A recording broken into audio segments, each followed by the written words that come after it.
So I've got two after. So welcome to the V3 implementation call. Today is October 9th, 2024. As I said earlier, if you've not already done so, please update your name with your affiliation in the participant list. And as a reminder, these meetings are recorded and shared on the NEMSIS website and YouTube channel. Feel free to share them with your team or review as needed. We do encourage your participation. We're welcome to come off mute or use the chat feature. We review all chat during our post-call debrief. And as the last people are being admitted, I'll go ahead and get started with the stakeholder introduction. So our stakeholder introductions. I assume somebody verify that you're seeing this on your screen. Yes. Thank you. The purpose, we get to know others on the call, maybe put some faces with names, build some connections that might lead to collaboration or at least discussions when we meet in person. I've gotten some new hobby ideas, and it's a way to spotlight the new people for 30 to 45 seconds. And someone's saying they're not able to hear anything. Is everyone able to hear me? I am okay. It looks like Okay, other great. people can too, so they're probably working on that. Okay, great. So, and to have fun. So we asked this person, as we ask everybody, what do you like to do to relax or unwind? And they just said outdoor activities, but from their pictures, I deduced that they are hiking and skiing at the minimum. Some interesting facts. She has 3 children and did not work as a teenager.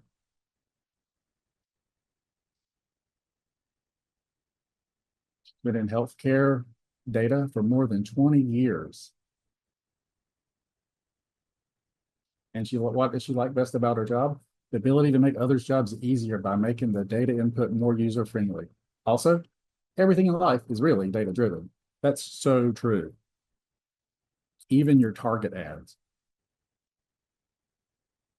So any guesses? I would be very surprised if there were any. It's Miss Evelyn Collins, Emergency Service Reporting Coordinator for the New Hampshire Department of Safety, Division of Fire Standards and Training and EMS.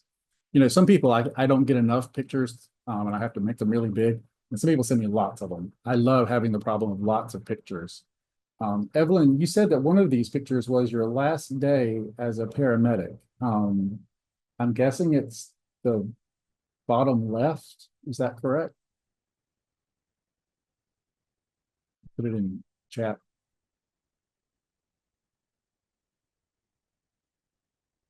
Well, she said one of these pictures was her last day as a functioning paramedic, and I think it's either the bottom right or bottom left, but I wasn't sure. And that's into this, but if you've not been introduced, I'll always put a link in the chat. But also you can scan this QR code and it'll take you right to my little form. I'll leave that up for just a second.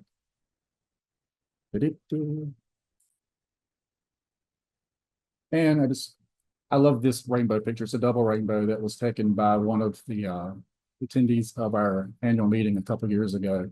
And I thought it was just nice to add. We are thinking about those who are affected by Helene and Milton is coming. Be safe, everybody. And as it happens, I have the next topic as well. So this is a really quick review of something that a lot of people ask me about. So I have I love to work with state data managers, and I do onboarding and I answer questions that people have. So when I get the same question a couple of times, I think maybe it's a time to, let everybody know the answer. So I'm going to show you, this is our homepage. But the question that I've been getting is, what do other states do? Like, do you have a copy of their schematron, or what are their rules, or who is in charge, or who can I contact at this state to ask them for some help or their ideas? And you go to our homepage, you just scroll down. There's a map I know everybody knows this map because it's the green map, who's 3-5 and who's not. And congratulations are in order for Oklahoma. They will be the next green state. I've already put the work order in to have them turn green. They are submitting 3.5 now, so congratulations to Oklahoma. But you can also click on this state. And I'm going to use Arizona randomly because I know Arizona has cool stuff that I can look at. And they'll get a lot of information about who their data manager is, and their state data set, their schematron validation rules. You can download them, and any other resources that they've made available to the public. So if you want to see their validation rules, right there they are. And Arizona does pretty good work, so they might be worth looking at. And this is their change log of everything they've done. But also, if you're on this page or you're on another page in NEMSIS and you have the idea, wait, I'd like to know what another state's doing, and you don't want to have to go all the way home or anything like that, you can also go on any page on the NEMSIS website to the Git repository at the bottom. These are all public, and then this is every state. So using Arizona as the same example, this is all public, no logins required. You can look at their resources, and there's those same files. So if you would like to share yours, we would appreciate that. You're always welcome to send those to them, and we can get those loaded on your page. Or if you have questions about what other people are doing, this is a great way to just take a look and see what other great ideas are out there that you can maybe use and or steal. And that's really all I wanted to look at today.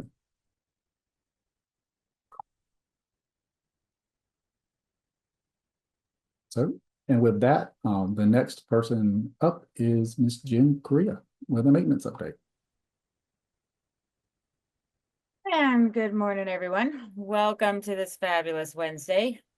And maintenance will occur October 15th and 16th this month. And as you know, we're always doing some sort of maintenance during that window. So if you have any issues with access, or you get a 504 or 540 or some sort of error message when you try to go to a page, give it a little while and try again on those 2 days.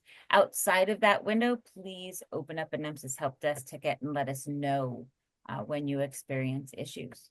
If there's ever any questions or anything about maintenance, please let us know.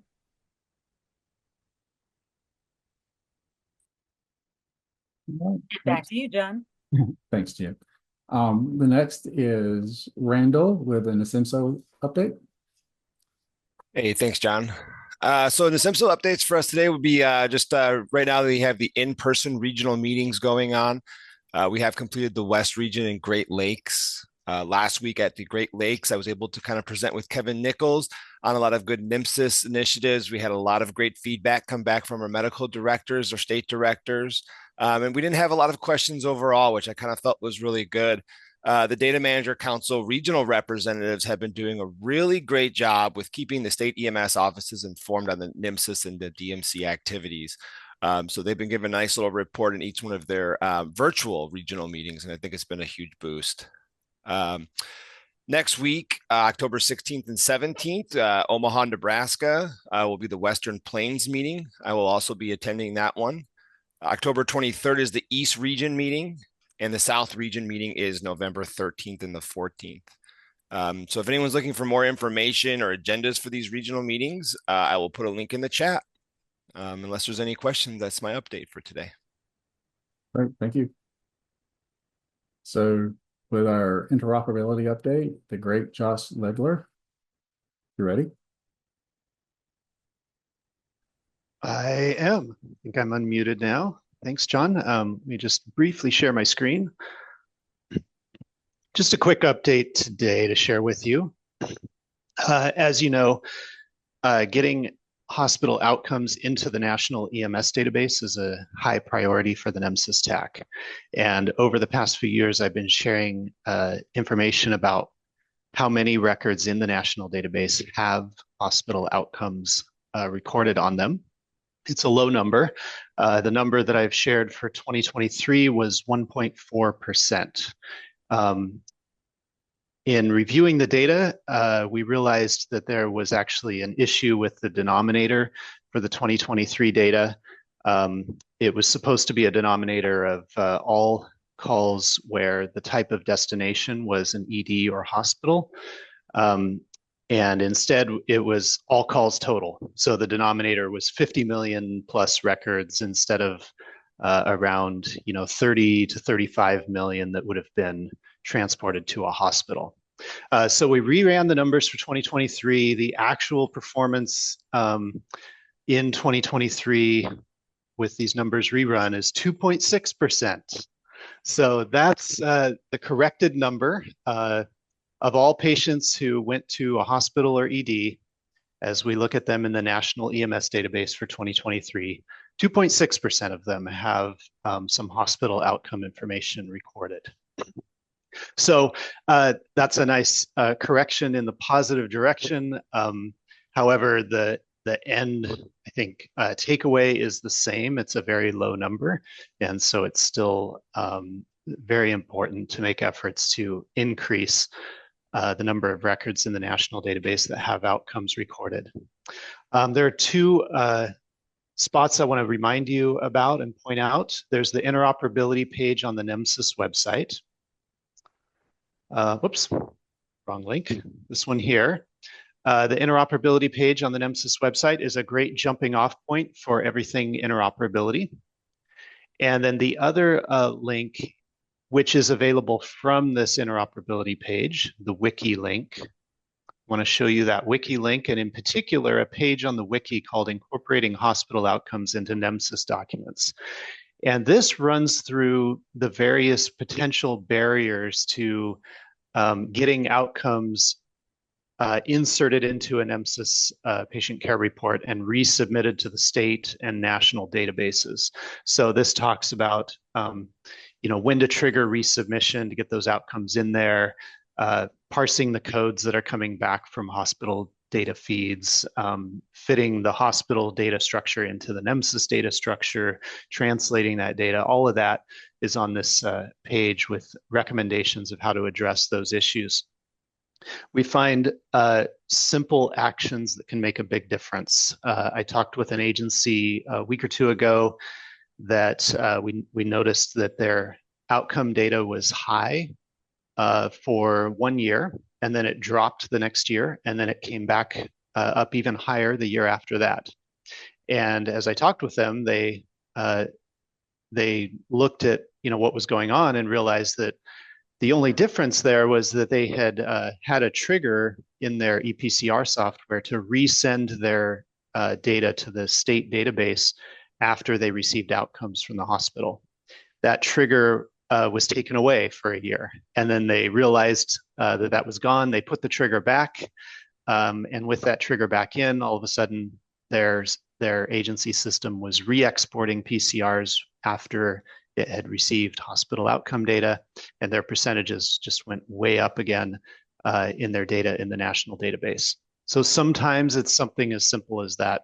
Obviously, other times it's very difficult. The agency has no interoperability in place at all, and they're starting from ground zero and having to figure out how to participate in a network and get agreements in place and get it paid for and everything else. But we want to at least tackle that low-hanging opportunity, that if you're getting outcomes, that they get inserted into your reports and sent on to the national database with the goal of getting this number way higher. So that's my update for today. I did see, let me just check the chat. A couple of people have their hands up. And I think you were first. Hi, thanks. Josh, I have a question for you. And I know you had emailed me, and I did see your email. I still haven't figured out why, but it made me think. I talked to our HIE people, and they're like, they're not done with their project yet. So I'm not sure why. I don't even know where to start to try to figure out why. And the comment that you just made about another state figuring out, it would be really helpful. And I don't know if you already have something like this. Do you have anything that kind of gives them somewhat storytelling mode, plain language, other things that maybe other states who have done well at this have determined, like that story that you just told was really great. I would never have thought to set my export to re-export again after hospital data came in. Now, maybe it's now been set up to re-export after some updates. I don't know. But do you have things like that that, maybe are in one place that we could kind of look at and see either if we're looking to increase or, like I said, also just trying to figure out why there is a change? Yeah, great ideas. First, I would say the wiki really is written to be accessible to a wide audience. So I would recommend the wiki. And then I'm trying to gather these stories. I've been talking with a bunch of agencies and some states, as you know, and we're looking at probably a white paper that we'll come out with in the next year. But I really like your idea of, like, can we get these stories? So there's a couple agencies that I'm working with. I put them in touch with the media person at HIMSS. And so there might be a potential news story out of HIMSS about it in their health IT news.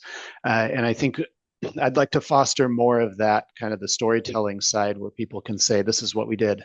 And this is how we overcame this barrier. So I think that's a fantastic idea. Can you put a link to the wiki in the chat? Yeah, I'll throw that in the chat. Thank you. I think Jonathan Fite was next. Hi. Good morning, everybody. Good morning. Morning. So, Josh, you might recall there was this moment not long ago when I rather vocally expressed that I wanted to hug you. You know exactly where I'm going with this. So, not that I don't often want to hug you. On many occasions, I want to hug you. But in this particular case, you provided some very specific language that helps to explain why e-outcomes data should not be expected from a hospital.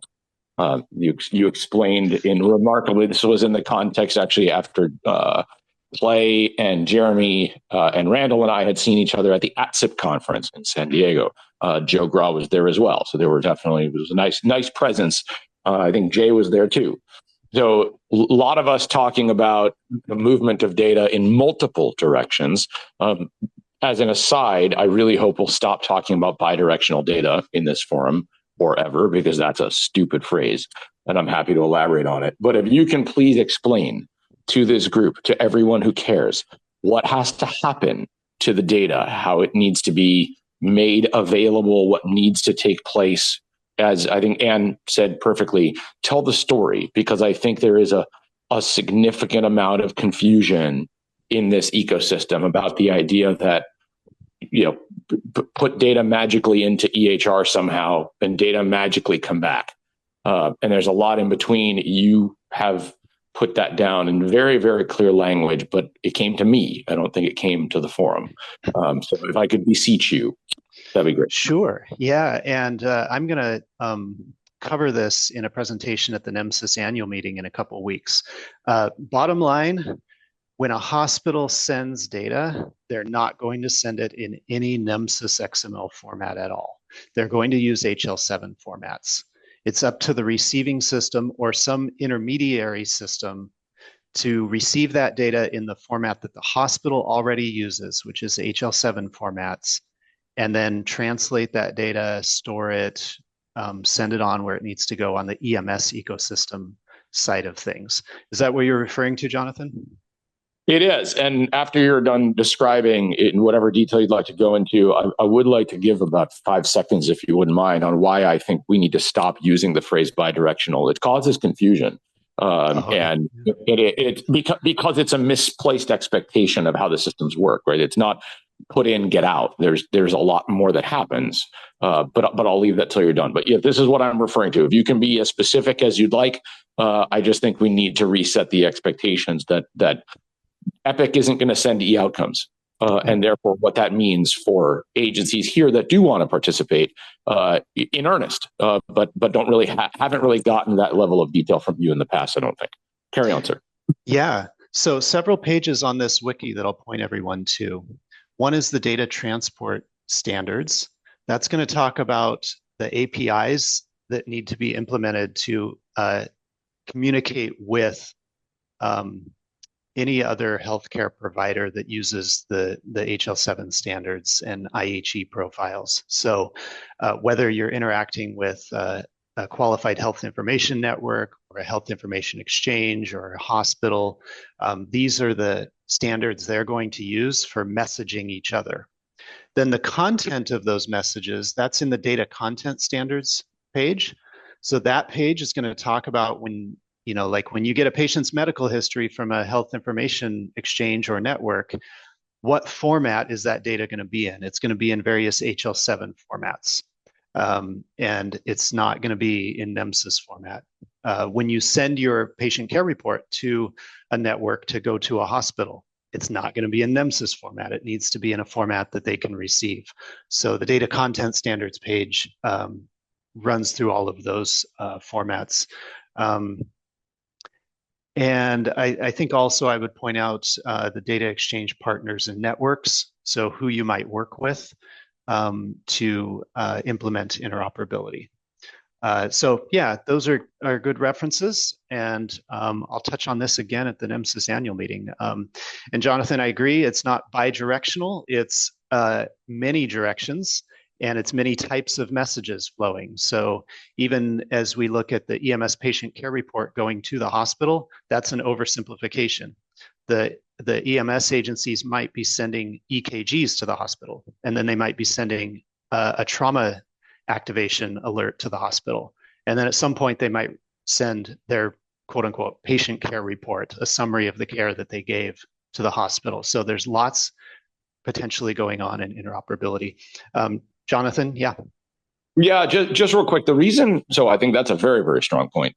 The reason that I have an issue with bidirectional is bidirectional to me, and when I say to me, I mean in my read of RFPs, for example, that reference bidirectional data movement as a requirement, which I think folks have their hearts in the right direction, but that implies again, put in, get out. Right. So the arrow is moving in two directions. And unfortunately, that's just not the way it works. Right. Because if I put in a PCR for Josh Legler, the system on the receiving side is going to do a whole lot of things with that. It's going to try to find, are you Josh Legler? Are you Joshua Legler? Is Josh your middle name? Right. Your first name may be something completely different. Right. You may be a junior or a senior. And so you mentioned QHINs. I'm really glad you did. There's lots of different systems here, and they will crawl networks and pull data back and do all kinds of cool stuff with it, and may turn out to say, we've never seen this person before, right? Or you have misspelled somebody's name, or there's an error. And again, you got the junior and the senior backwards. And so the idea that you put in and get out in some kind of one-to-one ratio is, I think, a source of some confusion. So I tend to look at it as I tend to try to use the phrase two-directional data, right? Not bi-directional data. You want to get information back, but it's not directly related to what you put in. And I think that's, if we can start to level set on that, then it will help people understand that there's a whole lot going on. And that also is why some facilities have rightly been cautious about moving data back out, right? Because the data that they are sending may have in it protected classes of data, such as HIV status or substance use related things that have separate laws. I mean, again, a lot of people here know that I've been banging on this thread for a long time, that HIPAA is not the problem. SAMHSA has been the problem. And as of February for data sharing, and as of February 2024, SAMHSA is not the problem either. So now we've got a lot of movement happening to try to get these data relinquished. But it does help to level set, I think, what it means to put data in and hope to get a response. And you don't necessarily know on the way in what that response is going to be. But the more you talk about things like QHINs, this becomes much more relevant because their search parameters are so broad that you may find there's a Josh Legler from the same year you were born in another state that's not you. And they may send back data as well on that. And so it needs to be handled with care. Absolutely. Yeah, it's more than just throwing data over the fence and expecting someone to throw some data back. And for people to read up more on what Jonathan was talking about with HIPAA and then SAMHSA, the governmental and regulatory environment page of the wiki is a good read to get up to speed on that. Thanks, Jonathan. Karen, sorry, sorry, Karen, I know your name. You're on mute. No worries, Josh. So on a simplistic manner related to this, I think a concern that was kind of refreshed in my mind in the last 2 weeks is there are agencies who have very strict requirements about, and I'm just going to say either updating or even unlocking a record.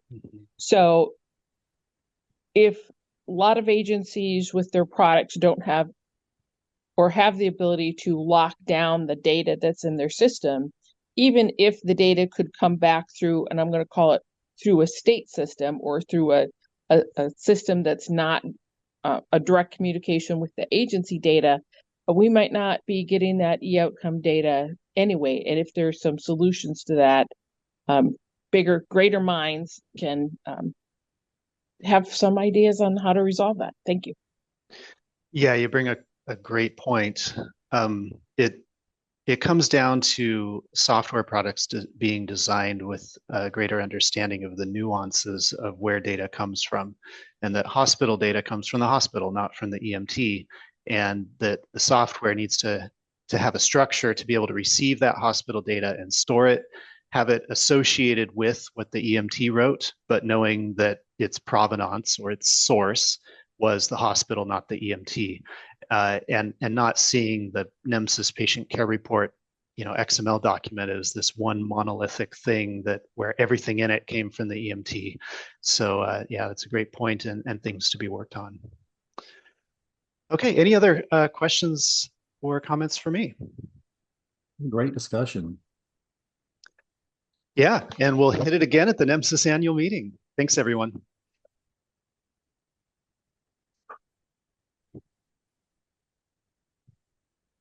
So our next up is Miss Monet with the monthly report update. Are you ready?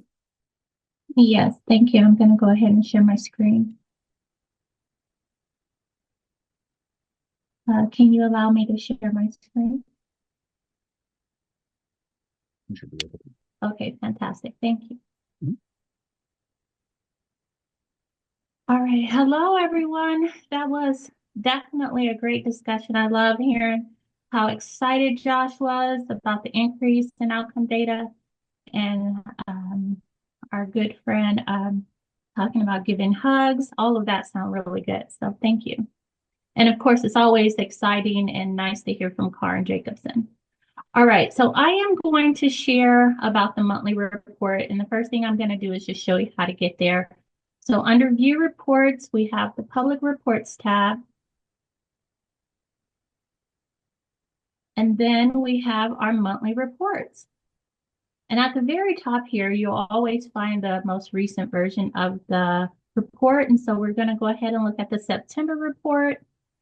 And the best way I could describe this report is to say it's a highlight of activities, collaborations, initiatives that the TAC is working on. This would be a great report to share with someone who's probably new on your team, who has heard the term NEMSIS. They're not quite sure what we do. Obviously, you want to send them to the website, but then this report would also provide a high-level overview of the various things that we are working on and things that we do here, who we are collaborating with, just a variety of high-level topics that you could share with someone who may be interested in what we're doing here at the TAC. We also like to get your feedback on this report. So if you have something that you believe is missing from the report, something you'd like to see, then please just reach out to us and let us know how we can improve this report for you. And I'll ask if there are any questions at this time about this report. All right. You know how to reach us, so just reach out with any questions. I'm also going to now share a little bit about provide an update with regard to the annual meeting. And our team is so excited to receive you all in about a week or so. So we would like to, actually 2 weeks, we would like to go ahead and provide a quick update here. The first thing I want to let you know is that the registration site is officially closed. However, if for some reason you registered at the hotel and secured your accommodations there, but you did not actually do the registration for our meeting, go ahead and send me an email. Let me know.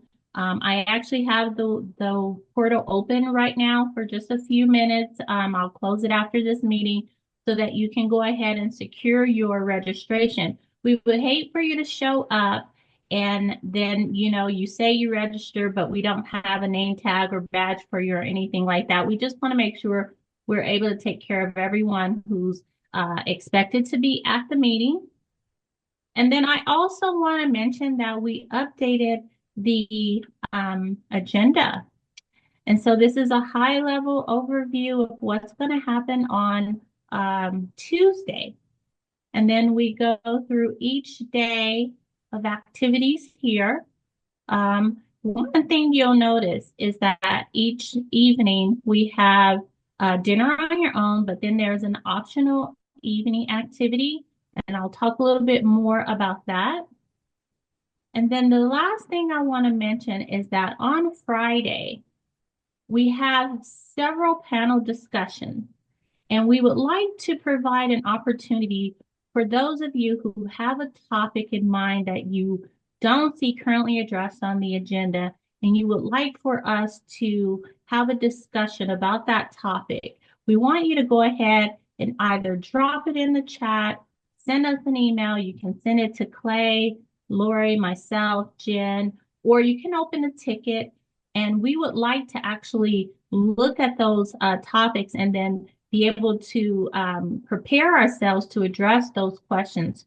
So please consider that. If you'll still be with us on Friday, we will wrap up by noon. But if you're planning to be there on Friday and you want us to consider a topic for discussion, again, please let us know. Okay, the very next thing I want to talk about, I know this is a lot of information, I'm going kind of quick, but the last thing I want to talk about is related to the evening activities. So we're preparing to impress you and to entertain you and to dazzle you. We want to make sure you have a fun time in Park City. And so we have several activities that are planned. We would like for you to fill out the form that indicates which activity you're going to participate in, because we will need to provide transportation.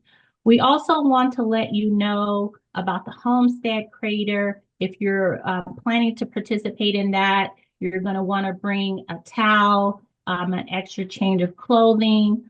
If you're participating in the pickleball or basketball at the Basin Rec Center, you're going to want to fill out this activity waiver that just says that in case you get hit with the ball, no one is liable for that accident. And then, of course, we have the stroll on Main Street, but really it's an opportunity to, see Park City and also have some sweet treats at the Java Joe or the Java Cow establishment that you all really like.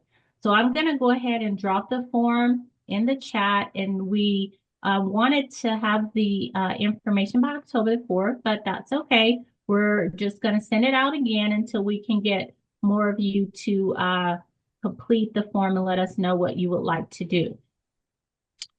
Okay. Monet asks, can we still register for the virtual option?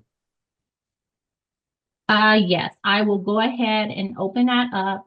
Give me a few minutes after the meeting, and I'll have that open up for you. And if you could do all of the registration information today, that would be really helpful. I will close it again this evening, or just, shortly after this meeting, so I can finalize my numbers, but I'm very happy to open it up for anyone who wants to do the virtual registration. And I've added the form to the chat, so go ahead and complete that at your earliest convenience. And thank you so much for your time. We look forward to seeing you. So thank you. Thanks. Back to you, John. Thanks, Monet. So I'm adding 2 links to the chat right now myself. It's the stakeholder information that I promised. And also, if you are a new data manager and would like some training, there's a link there to sign up for it. It's a at your pace class, but it's very good. It was done by the team here at the TAC. Next on the agenda is Miss. Hey, John. Yes, sir. One quick question. I'm sorry, this is Clay. Hey, just a little bit more information on the homestead crater for folks, so folks kind of understand that experience a little bit better. It is a great opportunity to be in a natural hot springs. When you arrive there is the ability to change clothes there, but there's kind of limited space for that. So if you was to wear your swimming suit underneath your clothes as you get on the bus and travel there, that'll be much easier to kind of change into your swimsuit. They've got cubbies for you to store your stuff.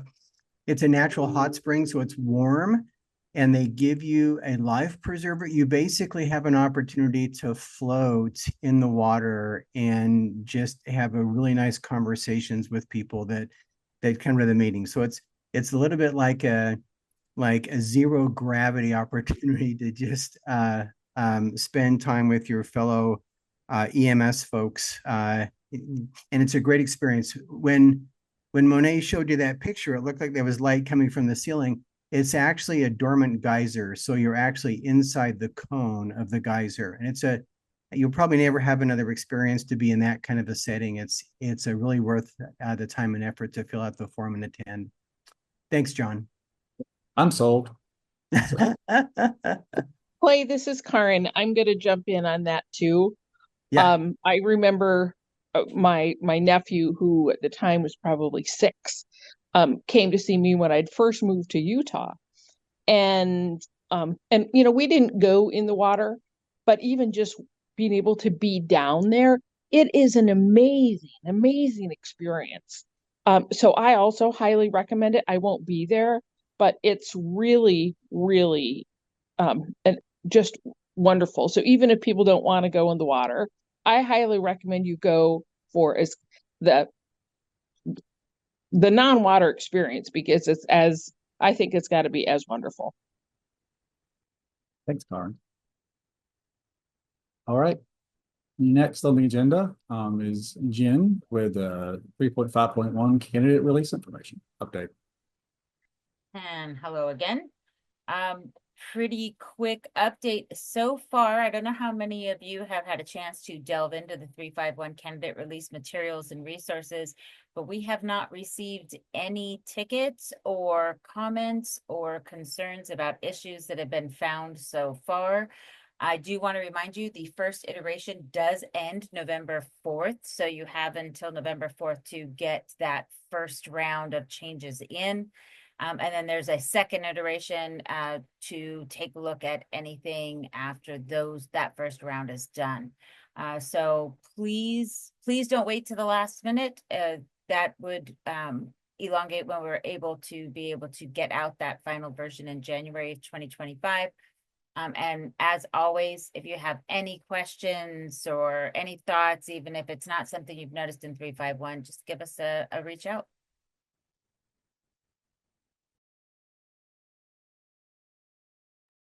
Great, thanks, Jen. I just did a quick search. It doesn't look like Eric's here, which is completely understandable considering he lives in Florida. So I think we will just skip the update from the Office of EMS. So some updates on the next V3 meetings. So the October 23rd meeting is canceled due to the NEMSIS annual meeting. We'll all be in person there. So we'll only have one meeting for the month of October, and then the second one in November is also canceled because of Thanksgiving. So only one meeting for October and November and possibly December, but we'll announce that next time. So with that said, and before we go into our breakout rooms, does anyone have anything for the good of the organization?